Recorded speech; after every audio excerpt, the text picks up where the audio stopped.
Ladies and gentlemen, good afternoon. First of all, I'd like to transmit my special greetings to Mr. Nazim Zaid and all staff of Electoral Commission of India, who have prepared this outstanding conference. Thank you by your hospitality. I'd like to thank either UNDP. I'm very honored to be here with you today. I've prepared a speech to highlight a specific experience in Brazil.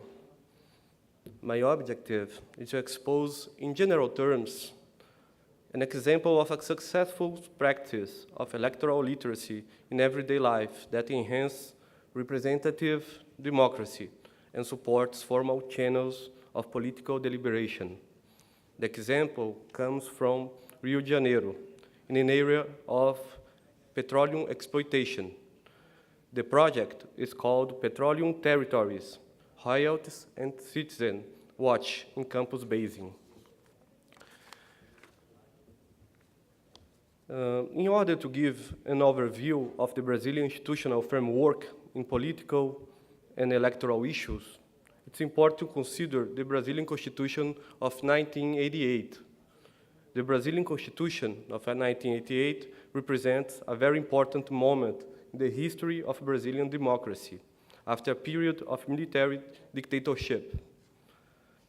It is known as the Citizen Constitution because it has introduced an extensive list of rights. It has assumed a substantial commitment to democracy, pluralism, and social development. And it has established important mechanisms to promote a strong civil society and to ensure access to justice.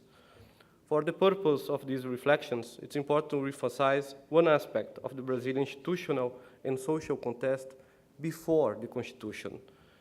During the military dictatorship, politics could only be exercised through the state, and it opposed, in general circumstances, political action against the government.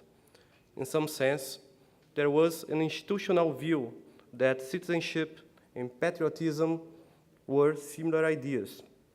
A slogan introduced by the government that spread all over the country sums up this thought: Brazil, love it or leave it. This concept of civism was taught in the schools because it was mandatory in the curriculum. I think this element is important to understand how we deal with political and electoral education under one aspect. We have some difficulty in facing this issue in formal education. The state has to be cautious about teaching politics in the schools. The state and the schools must respect different views of democracy and politics. Considering this framework, what we have to talk about is the Brazilian experience in political participation.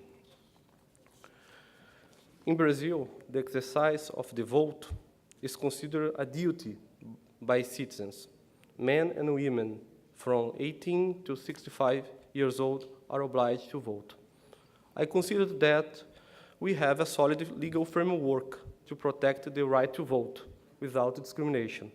The election process is organized by the judiciary branch, the electoral justice. We have a trustful registration process. We spend large amounts of human and economic resources to guarantee the fairness of the electoral process. The electoral process is not perfect. We have some problems with the economic power, election financing, media influence. However, I think the decisive challenges to improve Brazilian democracy lie in another area. As in many countries, there is a crisis in Brazilian democracy.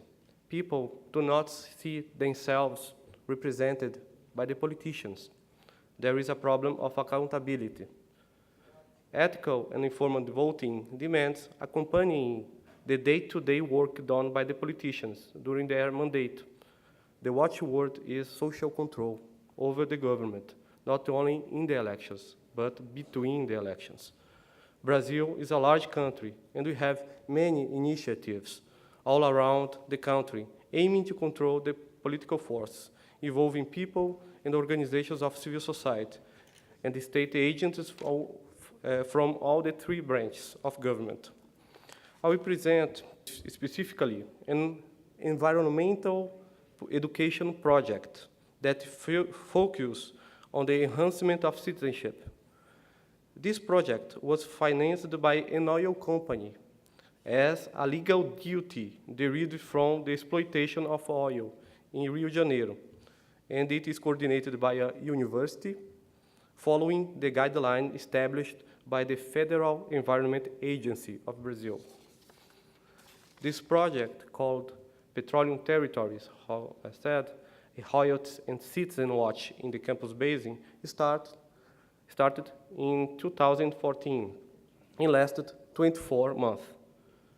During the studies that preceded the authorization to exploit oil in the campus basin in Rio de Janeiro, it was identified that people have no information about how the oil industry could interfere in the life of the community.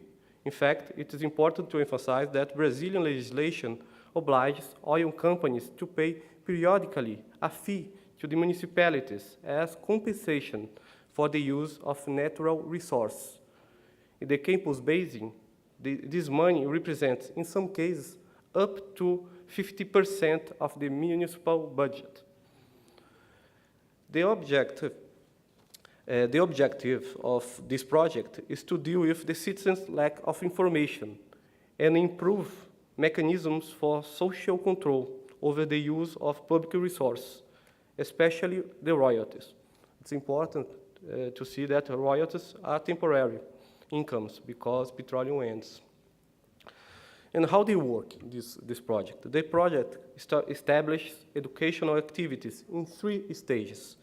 First, we had an awareness process. It was done by an itinerant pedagogical group called the Caravan of Citizenship to transmit and receive information from the people.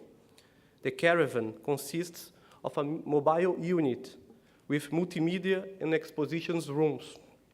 The activities done by the caravan offer notions about environmental education and citizenship and develop social cultural activities, such as movies, theater, debates. In the second stage, we had a training process.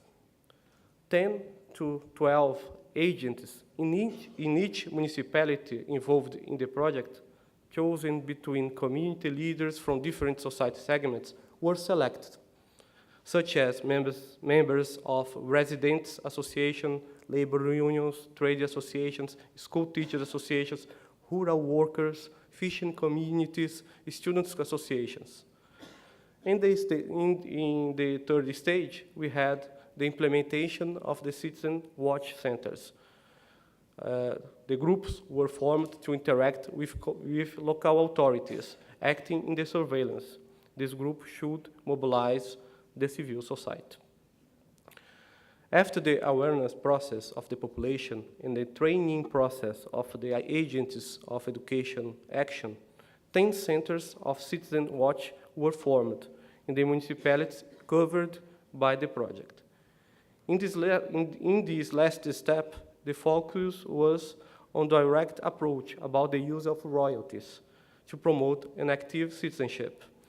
As a result of the project, we can say that there was a better perception by the population about the impact of the royalties in the receipts of the municipalities.